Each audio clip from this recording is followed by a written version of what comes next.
Welcome back to the interview with the coach of the Oceanside Land Sharks about the prior week's football game and looking forward to the next week. Boy, that's even a better name. Yeah. Wow. Every week it gets better. Longer is better. Actually, we've gotten a lot of good suggestions on Facebook, and I think obviously we're still open for more because we haven't quite nailed it yet. I like what you're doing. I think it's just good. What you're doing? Yeah, that's not a good title. Well, that's good too. Shark Bites I thought was pretty good, but we haven't quite nailed it yet. We'll get there. Yeah. Anyway, we start talking about the future of the program, as anxious as we all are to talk about what just happened on Friday. But the JV team had its first game on Thursday. They're undefeated in the history of the program. Coach Jamal Birch may be putting a little pressure on Coach Grier. I don't know. I don't know how often you guys compare winning percentages as head coaches, but it's not looking too good for you. Well, really, as an athletic director, I've been looking at that, and I feel like the varsity football team is probably one of the worst performing teams we have in our entire school. So looking at the JV coach and what he's doing, I may have to replace our varsity coach sooner or later. With well, that guy. If you do, there may be an opening in Columbia at a university. We all know. I tell you, I watched the Gamecocks on Saturday after watching the Land Sharks on Friday, and I texted a buddy of mine. It is a lot more exciting to watch the Land Sharks than it is the Gamecocks this season. Well, I'm a huge fan of Coach Muschamp, and I hope they get it turned around. So, I'm sure they will. Yeah. Anyway, the hazards of videoing a program with a copier in the room. Anyway, Coach, tell me a little bit about the freshman players and the sophomores who played on the JV team and how they're looking. Well, first off, playing a 5A school to open the season, our kids didn't have a scrimmage. For them to come out, I really didn't know what to expect. And we are our JV team because we're not allowed to have a B team or a C team.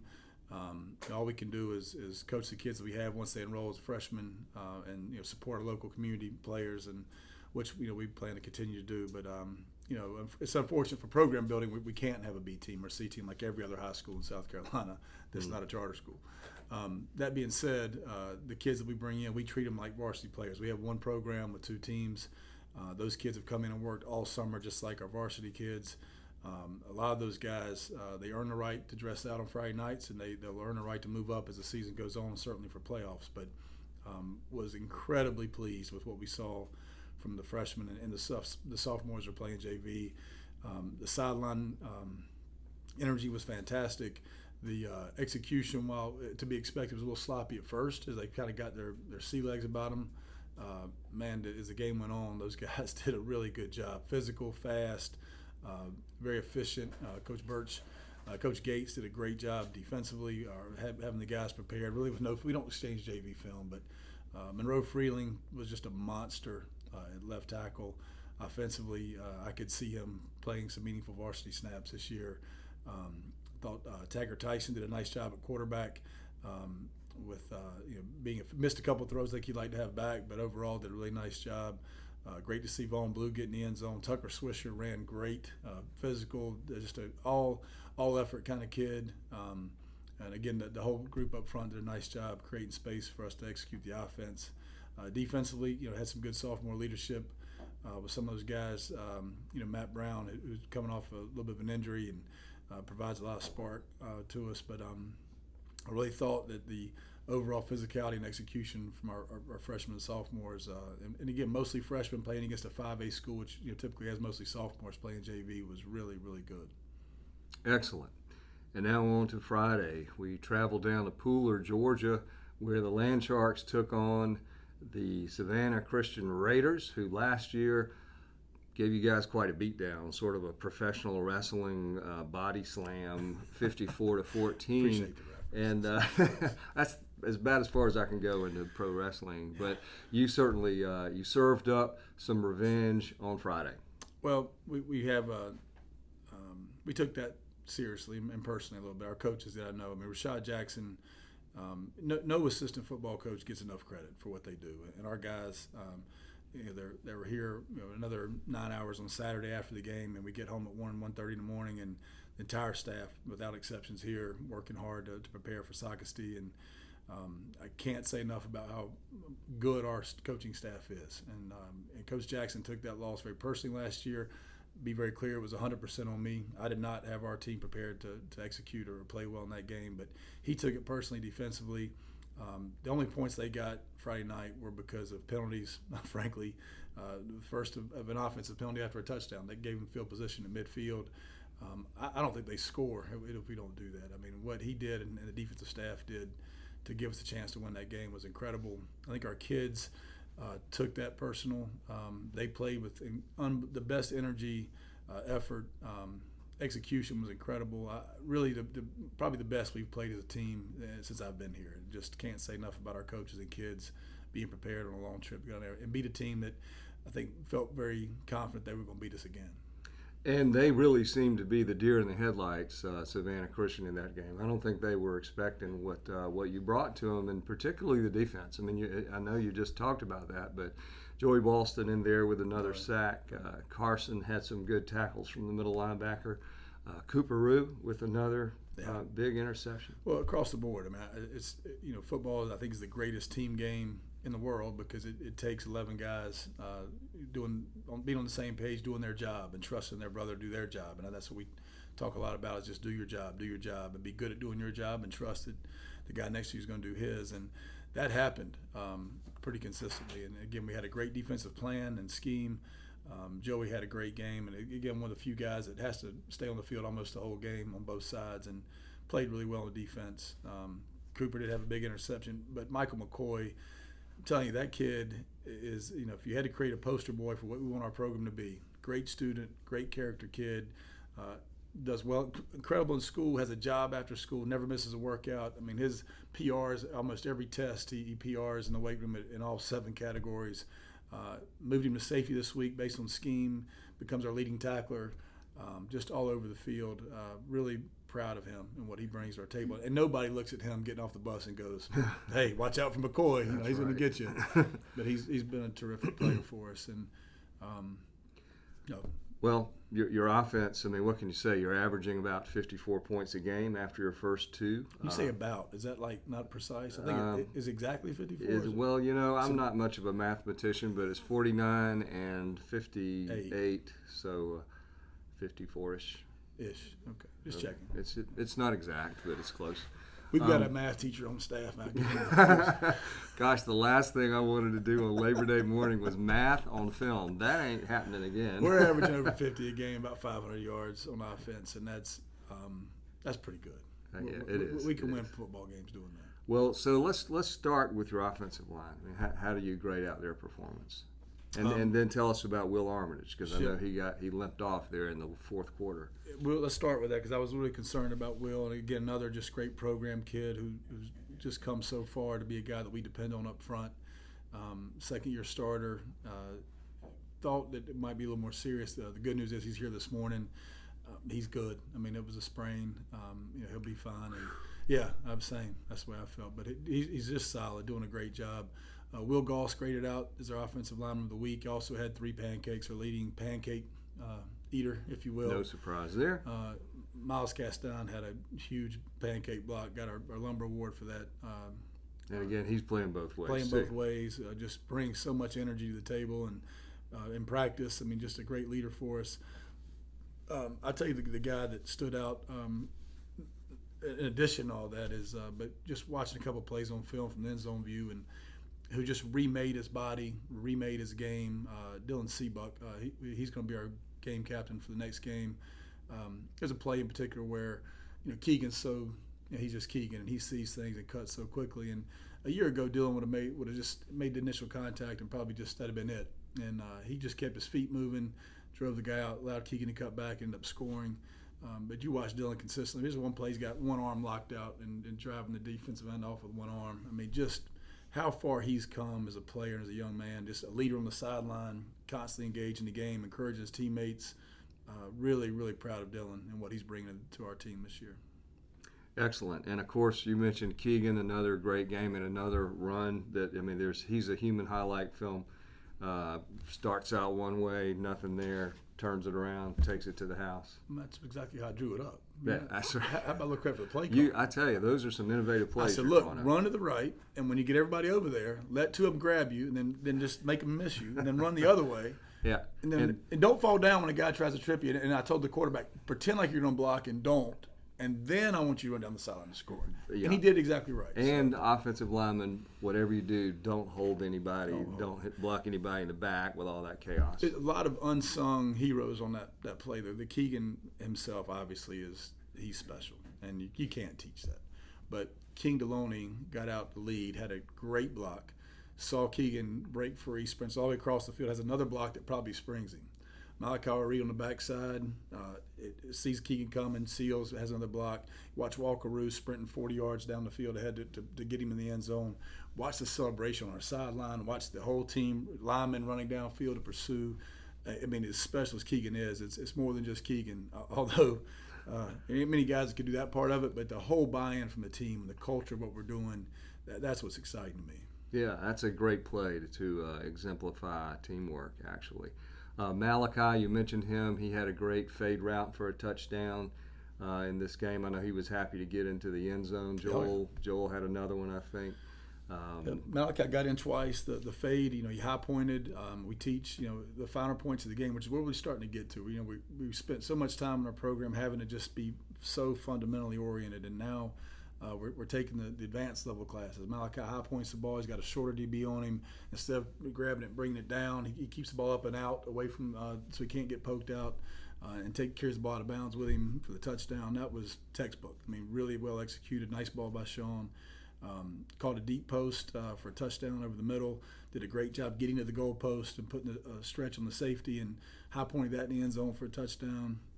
Malachi had a block at the end of the game. He took a guy about 20 yards downfield and put him in the turf. I mean, he was our wide receiver of the game, which our whole receiving corps probably played our best game overall since I've been here. I mean, they all graded out really well. Joel had another great game. He's pretty special with the ball in his hands. He's a little shifty. He's pretty shifty. Fletcher Files, 13. So good to see Fletcher, man.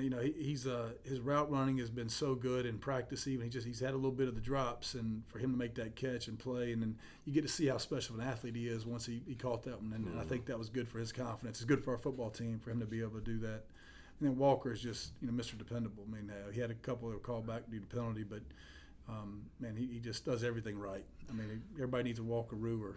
I mean, we have 11 Walker-Roos on your team, you're going to win a lot. Yeah, no kidding. How important was that first drive where you, in like 2 or 3 plays, were in the end zone? 2 plays, not worth 2 it. plays. Just okay. Well, see, I told you I'm not good at math. Not even counting. Coach Jackson, I give him credit for this. Last week we put that play in just last week, and I like to put stuff in a couple weeks before we use it just to make sure that we're comfortable to run it in the game. And he said, Coach, that might be a good first play. And thought about it and said, as well as Keegan did, I mean, play action to Keegan on first down, depending on where we were on the field. And we had good field position. I thought we could take a shot, and really well executed. Sean on the play action, linebackers bit, gave him plenty of room. We had really, with the exception of one play, had phenomenal pass protection all game, whether it's blitz or not. Sean used his eyes to hold the middle safety, who was playing really deep, and then went outside to Joel, just dropped a dime off the table for Joel, who made a great catch down on the inside the 5, and then one play, so that'd be 2 total. Handed it to Keegan and walked in because the line just smashed him off the ball. King had a great lead block. Joey kicked out real well, and Keegan walked in. That was I think that had him a little shell shocked. I still think their sideline thought, okay, they got lucky with the top play and gonna be okay, and but wasn't on that thereafter they got pretty quiet over there. Yeah, well, I will say Savannah Christian, they were great hosts, kind people. They had great facilities for us when we got there. I'm not sure if they'll be on our schedule in the future. Yeah, a little salty after the game. Not sure, not sure why, but they weren't so thrilled with it. But can't understand why. But we thought they had like they said. I think from our perspective, we a little tongue in cheek. Their coach was quick to point out last year they'd be first class down there, and I told him after the game it was just like you said, it was first class. And we appreciated that. You could not have had a better visit. That was a great first class. Had a great meal, pregame meal. Appreciate all the folks who made that happen for us. We just have such great parents, and so many parent volunteers that work to set up the field and to haul the equipment. And I mean, it takes a village to do this at the level we're trying to do it, and we've got a great village. But everything about the trip was fantastic. Transportation was great. We upgraded our buses thanks to the great fundraising effort of the boys and to Miss Corley supporting our program. She wants all of our athletes to travel as comfortably as possible and safely as possible. So we were able to upgrade some bus service for all of our teams this year. And you don't think they're going to get soft riding in that nice bus? Well, as soon as I think so, we'll walk the games. We'll be pushing the bus, right? Yeah, we'll be doing something different. Okay, special teams. I don't want to neglect that because your special teams are really special. Yeah, and I'm not sure. Did we talk about that last week? I don't think we did. And Chris was awesome last week. He set school records for longest field goal in a game, most field goals in a game. He's our career leader in extra points, field goals, you name it. I mean, just did a really good job. And Spencer McKinley, sophomore, came in and kicked 3 in the end zone last week. Kicked the opening one in the end zone this week. That's a huge weapon. Chris perfect again on extra points this week. So our kickers doing a really nice job. Coach Benton's really done a great job. We've got, I mean, not only in training but creating a culture where kids want to come kick for us. So we've got 3 kickers each on varsity and JV. I've never had 6 kickers, maybe total in my life. Combine them all up, I'm always inventing a kicker. So I'm really happy to have Coach Benton and to have the kids we have that are doing as well as they are kicking in the program. And your return game's not bad either. No, but I think that the special teams player of the week was Rhett Powell. He gave us great energy and effort on special teams, and that's big tackle. But just watching the film, every play, he's given everything he's got, and he's a kid that's going to be a great player for us throughout this year and the next 2. I mean, he's a special talent, can play on both sides of the ball. But I'd love to see a kid give that kind of effort on special teams. That's going to make us better. Good deal. Let's look forward now to Sockasty. Of course, everybody is concerned this week. School is closed. Dorian, the big hurricane, Category 5, is moving in on Florida. We don't know what's going to happen in Charleston. And, of course, our thoughts are with the people in the Bahamas and everybody in the path of that storm first and foremost. But beyond that, do you think there will be a game this week? And maybe putting you on the spot a little bit there. And if there is, what does it look like? Well, first and foremost, we need everybody to stay safe, and that's talked to our coaches about that this morning. I mean, we all are excited to play. We've got a lot of momentum. We want to continue to play, but the whole coast of South Carolina is on evacuation, so obviously we need to evacuate. School's not in. Most important thing we can do is keep our kids and coaches safe. God willing, that thing was going to turn east, and we play a JV game Thursday night. We'll play Sockasty Friday. If not, and we'll be ready for that. It'll be limited practice, obviously, and that typically turns into sloppy play. That happened to us against James Island our first year here, and that was very unfortunate. Again, against a 5A school, we ended up playing in the rain with no practice that week, and didn't play particularly well. But I think this team is a lot more mature, mentally tough. I think that we'll figure out a way to get it done should we play. Chances are we're not going to play, and that just sets up for that huge game with Gray next week the following week at the Citadel, and we'll figure out how to get Sockasty made up, whether the state adds a week at the end of the season or there's a chance we can play on Saturday. So everything's on the table right now. We can't look past the opportunity to play Sockasty, but if that doesn't work out, then we'll turn our attention to Gray right away. Okay, well, last week we tried to do a live feed from Savannah. We thought it was going to work because Savannah Christian said that they did live feeds. Unfortunately, ours didn't work and theirs didn't either on Friday night, so we hated that. But we do know that from here on out, we're going to be doing a live radio type broadcast over the internet, and we'll send out a link so you can listen to the game, and we'll post the films as we did previously for our fans only online. So afterwards. 1,600 people tried to watch. 1,600 people tried to watch. That's pretty amazing. And some did. Some got through, apparently. You said you had a friend in Virginia. Yeah, my buddy said that you remind him of Larry Munson, which I thought that was quite the compliment because that's probably as good as it gets. He's the best there ever was. I could only dream of well, you're doing a great job. We appreciate I know I've gotten a lot of feedback from a lot of people how much they enjoy this. Thank you for making time to do it. Appreciate it. I think it's a little dry. I'd like some highlights put into this, and I'd like to make it more funny. Okay. Maybe other than that, he's doing a great job. Well, if your team was just a little more exciting, maybe the announcer could be. Don't jinx it. Don't jinx it. The boys are doing so well. All right. Well, thank you, Coach. Thank you. Appreciate it. Man. Thank you all for joining us. We'll see you next week.